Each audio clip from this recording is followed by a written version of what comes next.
Assalamualaikum warahmatullahi wabarakatuh. Perkenalkan, nama saya Dimas Rizky Saputra.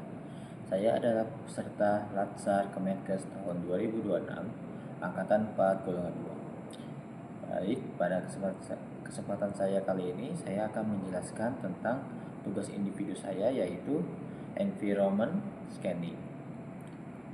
Baik, sebelumnya saya akan menjelaskan tentang profil rumah sakit di tempat saya bekerja, yaitu Rumah Sakit Umum Pusat Makassar. Pertama-tama, saya akan menjelaskan tentang profil rumah sakit tempat saya bekerja, yaitu Rumah Sakit Umum Pusat Makassar.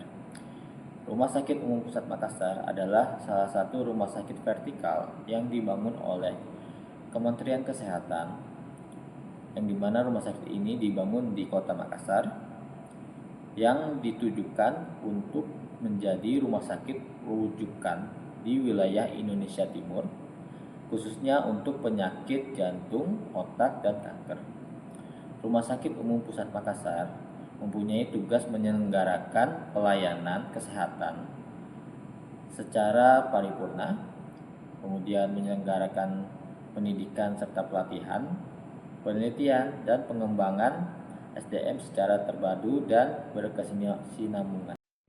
Kemudian berikut adalah profil organisasi di kedokteran nuklir. Kemudian sebagai seorang radiografer, ada beberapa jenis pelayanan yang saya lakukan, yaitu pelayanan diagnostik dan juga pelayanan terapi. Yang dimana pelayanan diagnostik ini itu adalah pelayanan scanning untuk mendiagnostik suatu penyakit menggunakan alat SPECT maupun alat PET.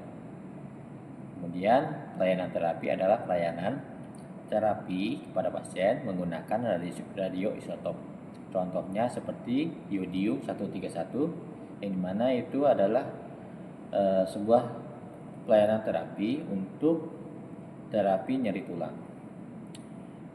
Dan sebagai seorang radiografer, tugas saya di antara lain adalah menyiapkan peralatan dan juga menyiapkan radiofarmaka yang akan digunakan, kemudian menentukan parameter pemeriksaan yang akan dilakukan, kemudian memposisikan pasien, kemudian mengakuisisi dan mengolah citra gambar yang didapat, kemudian melakukan persiapan di ruang pemeriksaan, kemudian melakukan proteksi radiasi kepada pasien dan juga lingkungan, lalu melakukan monitoring pasien sebelum dan sudah pemeriksaan, dan kemudian juga melakukan dokumentasi tentang dosis radiasi.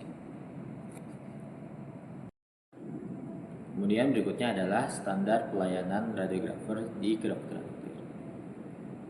Di antara lainnya adalah standar kompetensi, yang dimana seorang radiografer harus memenuhi sebuah kompetensi untuk bekerja di kedokteran nuklir, di antara lainnya dengan mengikuti sebuah pelatihan dan sertifikasi kedokteran nuklir. Yang kedua adalah SOP pelayanan.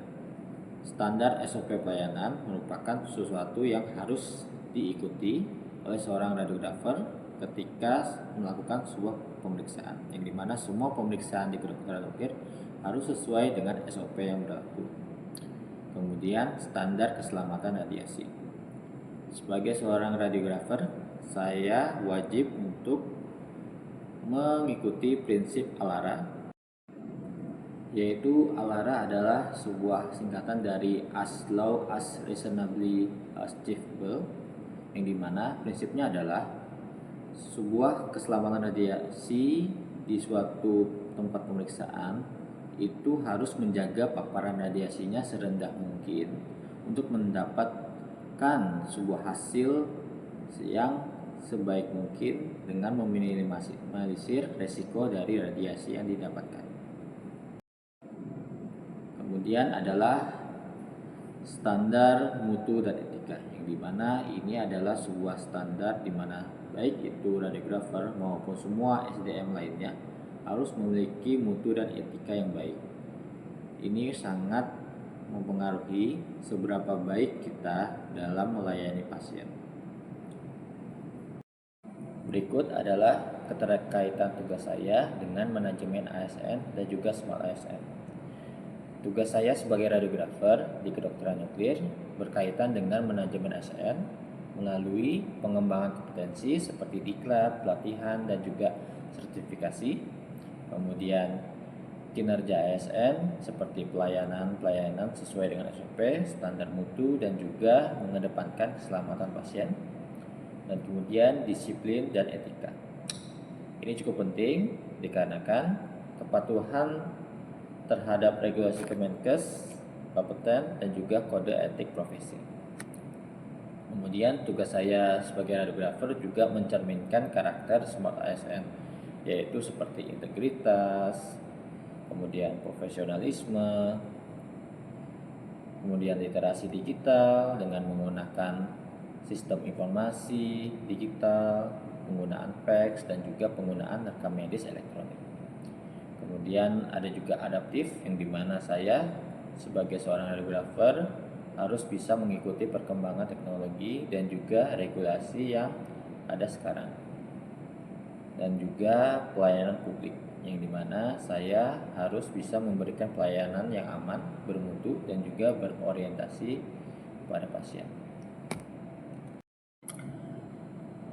Kemudian hambatan-hambatan saya dalam melaksanakan tupoksi radiografer di kedokteran nuklir diantara lainnya adalah keterbatasan SDM, mengingat di kedokteran nuklir ini radiografer cuma saya doang sendiri, ya. Padahal alatnya itu ada dua, ada SPEC dan PET,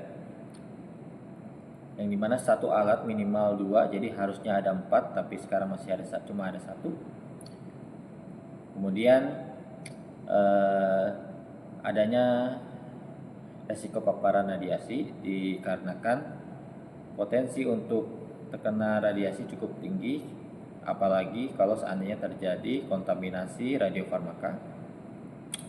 Kemudian untuk ini pelayanan, setiap radiografer yang ingin kerja di kedokteran nuklir juga memerlukan yang namanya pelatihan.